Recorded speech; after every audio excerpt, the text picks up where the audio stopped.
सैंधव सभ्यता के महत्वपूर्ण स्थलों जिसमें जिनको नगरों की संज्ञा दी गई वो 6 हैं, जिसमें से दो का अध्ययन हम कर चुके हैं, हड़प्पा और मोहनजोदड़ो। शेष 4 नगर, उसके बाद जो अन्य महत्वपूर्ण स्थल हैं उनका अध्ययन इस वीडियो में हम करेंगे। इसमें लोथल गुजरात प्रांत के अहमदाबाद ज़िले में भोगवा नदी के तट पर है। ये कई बार प्रश्न आ चुका है कि लोथल किस नदी के तट पर है, तो भोगवा नदी के तट पर। कच्छ की खाड़ी में, खंबात की खाड़ी में, ये प्रश्न कई बार आता है, तो यहाँ आप ध्यान दीजिएगा कि खंबात की खाड़ी में इसके खोजकर्ता एस.आर. राव हैं। इसका उपनाम है लघु हड़प्पा और लघु मोहनजोदड़ो। लोथल की सबसे प्रमुख विशेषता है यहाँ पर पूर्वी नगर और पश्चिमी नगर। पूर्वी टीला जिसको नगर की संज्ञा दी गई, पश्चिमी टीला जिसको दुर्ग की संज्ञा दी गई है, दोनों एक ही रक्षा प्राचीर से घिरे हुए थे। यहाँ पे जो प्रमुख अवशेष प्राप्त हुए हैं 20 समाधियाँ, जिसमें से 3 युग्मित समाधियाँ हैं, जिससे सती प्रथा का साक्ष्य प्राप्त होता है।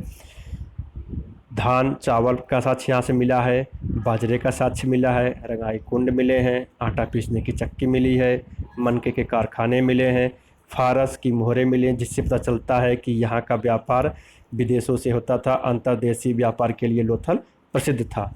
गोरिल्ला व बारहसिंगा की आकृति मोहरें मिली हैं, मम्मी का मॉडल मिला है।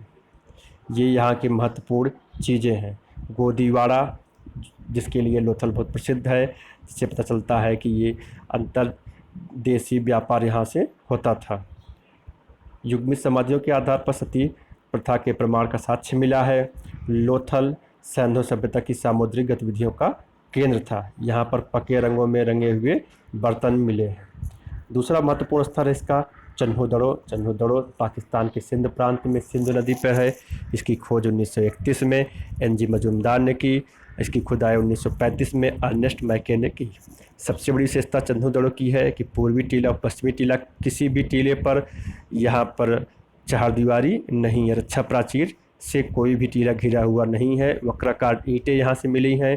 बिल्ली का कुत्ते के द्वारा पीछा करने का साक्ष्य मिला है। सौंदर्य प्रसाधन, लिपस्टिक, कंघा, इत्र यहाँ से प्राप्त हुए हैं। मनके बनाने के कारखाने चन्हू से मिले हैं। सैंधव सभ्यता के संस्कृत में हड़प्पा संस्कृत, झोंकर संस्कृत और झाकर संस्कृत के अवशेष मिले हैं। चन्हू के निवासी यहाँ के निवासी कुशल कारीगर थे। चन्हू मन के सीप अस्थित मुद्रा बनाने के कारखाने के रूप में प्रसिद्ध था। सौंदर्य प्रसाधन में लिपस्टिक, कंघा और इत्र यहाँ से मिला है। दुर्गीकरण के प्रमाण नहीं मिले हैं। यह ऐसा स्थल है जहाँ पर कोई भी दुर्ग पूर्वी टीला या पश्चिमी टीला कोई भी रक्षा प्राचीर से घिरा हुआ नहीं था। बिल्ली का कुत्ते के द्वारा पीछा करने का साक्ष्य मिला है। गीली मिट्टी पर बिल्ली और कुत्ते के पंजों के निशान मिले, जिससे पता चलता है कि बिल्ली का पीछा कुत्ते कर रहे थे। एक अन्य महत्वपूर्ण कालीबंगा है जो राजस्थान के गंगानगर जिले में है, घग्गर नदी पे है। ये प्रश्न बहुत बार पूछा जाता है। कालीबंगा किस राज्य में है, तो राजस्थान में है। किस जिले में है, तो गंगानगर जिले में। किस नदी पे, घग्गर नदी पे है। इसके बारे में जानकारी 1957 में अमलानंद घोष ने दी। खुदाई का काम 1960 में वी.के. थापड़ ने शुरू कराया। कालीबंगा का शाब्दिक अर्थ है काले रंग की चूड़ियाँ। कालीबंगा दोनों अलग अलग रक्षा प्राचीर से घिरे हुए थे। दुर्ग टीला और पूर्वी टीला दोनों अलग अलग रक्षा प्राचीर से घिरे हुए थे। यहाँ पर अग्निकुंड का साक्ष्य मिला है। जुते हुए खेत का साक्ष्य मिला है। ये प्रश्न बहुत बार आ चुका है कि जुते हुए खेत का साक्ष्य कहाँ से मिला है, तो कालीबंगा है, जिसमें 2 फसलों को बोने का साक्ष्य मिला है। चना और सरसों को एक साथ बोने का साक्ष्य मिला है, कालीबंगा है। यहाँ पर अलंकृत ईंटें मिले हैं, बच्चे की खोपड़ी में छेद, जिससे पता चलता है कि यहाँ के निवासी शल्य चिकित्सा में निपुण थे। जल निकासी का अभाव मिला है। लकड़ी का एक परनाला मिला है। यहाँ पर अग्निकुंड के साक्ष्य मिले हैं। कालीबंगा प्राक हड़प्पा संस्कृत से संबंधित है। यहाँ पर ऊँट का साक्ष्य मिला है। कालीबंगा का पतन भूकंप से हुआ है। यहाँ हड़प्पा कालीन संस्कृत के 5 स्तरों का पता चलता है। कालीबंगा में 3 युगल समाधियाँ भी मिली हैं। यहाँ पर शवों की अंत्येष्टि की तीनों विधियाँ प्राप्त हुई हैं। पूर्ण समाधिकरण, आंशिक समाधिकरण, दाह संस्कार। ये तीनों अंत्येष्टि की तीनों विधियाँ कहाँ से प्राप्त हुई हैं, कालीबंगा से प्राप्त हुई हैं। धौलावीरा ये बहुत महत्वपूर्ण नगर है। गुजरात के भचाऊ जिला में, खादी द्वीप के उत्तरी भाग में, कच्छ की खाड़ी में है। इसका बारे में 1967-68 में पता चला और उत्खनन 1990 में जगपत जोशी ने कराया। धौलावीरा प्रथम ऐसा नगर है जो 3 भागों में बटा हुआ है। दुर्ग टीला, मध्यमा और नगर टीला। ये पहला ऐसा स्थल है जहाँ पर मध्यमा मिला है कि दुर्ग टीला और पूर्वी टीला के बीच में एक टीला और मिला जिसको मध्यमा की संज्ञा दी गई। तीनों टीले अलग अलग रक्षा प्राचीर से घिरे हुए थे। धौलावीरा में स्टेडियम मिला, स्टेडियम 2 जगह से मिला, एक धौलावीरा, दूसरा जूरी जोदड़ों से। यहाँ पर 10 बड़े अक्षरों का नेम प्लेट मिला है। जल संरक्षण की सबसे उत्तम विधि धौलावीरा में थी। यहाँ पर 16 बड़े बड़े तालाब मिले हैं, 2 नहरें मिली हैं। यहाँ के प्रमुख अवशेषों में स्टेडियम का साक्ष्य, 10 अक्षरों का नेम प्लेट, 16 तालाब, 2 नहरें, जल व्यवस्था के उत्तम प्रबंध। SR बिष्ट ने धौलावीरा की जनसंख्या 20,000 मानी है। भारत में खोजे गए विशालतम नगरों में सबसे बड़ा नगर राखीगढ़ है, दूसरे स्थान पर धौलावीरा है। यहाँ पर उल्टा लिख दिया गया है, इसको थोड़ा ध्यान दीजिएगा। बनवाली हरियाणा के हिसार में है। इसकी खोज 1973 में रविंद्र सिंह बिष्ट ने की। यहाँ पर प्राक हड़प्पा संस्कृति के अवशेष मिले हैं। बनवाली में जल निकासी प्रणाली का अभाव मिला। बनवाली जिसके लिए प्रसिद्ध है वो अच्छे किस्म का जौ है, हल्की आकृति है। इन दोनों के लिए बनवाली से कुछ प्रश्न बहुत ज़्यादा पूछे जाते हैं कि हल्की आकृति के खिलौने कहाँ मिले हैं, तो बनवाली है। अच्छे किस्म का जौ कहाँ से मिला है, तो बनवाली है। जो दूसरा इसके बहुत होता है कि ये हरियाणा के किस ज़िले में है, तो हरियाणा के हिसार ज़िले में। इस पर आप ध्यान देंगे। तांबे का बराग मिला है, मनके, चटफलक, सेलखड़ी और मातृ देवी की मूर्ति मिली है। इनके साथ अन्य महत्वपूर्ण स्थलों में हम जम्मू कश्मीर में मांडा पढ़ेंगे। मांडा चिनाव नदी के दाएं तट पे है, जम्मू कश्मीर में है। ये हड़प्पा सभ्यता का सर्वाधिक उत्तरी छोर है। पंजाब में हम रोपड़ की बात करेंगे। रोपड़ 1953 में जगदीश शर्मा ने इसकी खोज की थी। ये सतलज नदी पे स्वतंत्रता के पश्चात उत्खनित प्रथम स्थल रोपड़ है। ये सबसे ज़्यादा प्रश्न आ चुका है कि स्वतंत्रता के पश्चात कौन सा स्थल पहली बार खुदाई हुई किस स्थल पे, तो रोपड़ है। रोपड़ का आधुनिक नाम रूपनगर, ये भी कई बार प्रश्न आ चुका है। मालिक के साथ कुत्ते को दफनाने का साक्ष्य मिला है, ये भी प्रश्न कई बार आ चुका है, इस पर ध्यान दीजिएगा। दधेरी और संघोल, ये बस इतना ध्यान दीजिएगा, ये दोनों पंजाब से हैं।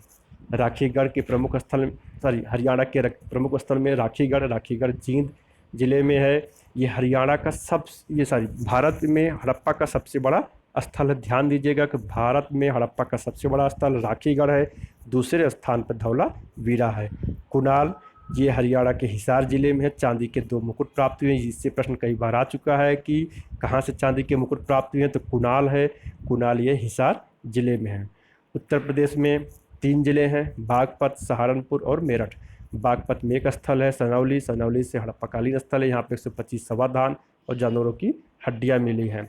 सहारनपुर से 4 स्थल मिला है, बड़ा गांव, हुलास, अम्बाखेड़ा और सकत की खोज अभी हाल में ही है। तो इनको आप ध्यान दीजिएगा, ये मैचिंग में आता है कि कौन सा स्थल सहारनपुर से नहीं मिला है। उसमें इन 3 स्थलों का नाम देगा, एक स्थल का नाम दूसरा दे देगा, तो आपको खोजना पड़ेगा। तो आप इन बड़ा गांव, हुलास, अम्बाखेड़ा, सकत, इनको आप ध्यान दीजिएगा कि ये सहारनपुर के स्थल हैं। मेरठ से 3 स्थल हैं, आलमगीरपुर, हस्तिनापुर और भगवानपुर। तीनों परवर्ती हड़प्पा काल के हैं। इसमें सबसे महत्वपूर्ण है आलमगीरपुर, ये हिंडन नदी पे ये सिंधु सभ्यता का सबसे पूर्वी छोर है। आलमगीरपुर सिंधु सभ्यता के पतन का प्रतीक है। यहाँ पर सिंधु सभ्यता के पतन के साक्ष्य प्राप्त हुए हैं। गुजरात में सुरकोटदा सबसे महत्वपूर्ण स्थल है, जिसके बारे में विविध स्थलों में देखा जाता है कि यहाँ सिंधु निवासी घोड़े का ज्ञान नहीं रहता है, लेकिन सुरकोटदा एकमात्र स्थल होता है जहाँ पर घोड़े का अस्थिपंजर प्राप्त होता है। इसका भी पतन भूकंप से होता है। दुर्ग तथा नगर एक ही रक्षा प्राचीर से घिरे हुए थे। लोथल की तरह दुर्ग और नगर एक ही रक्षा प्राचीर से घिरे हुए थे।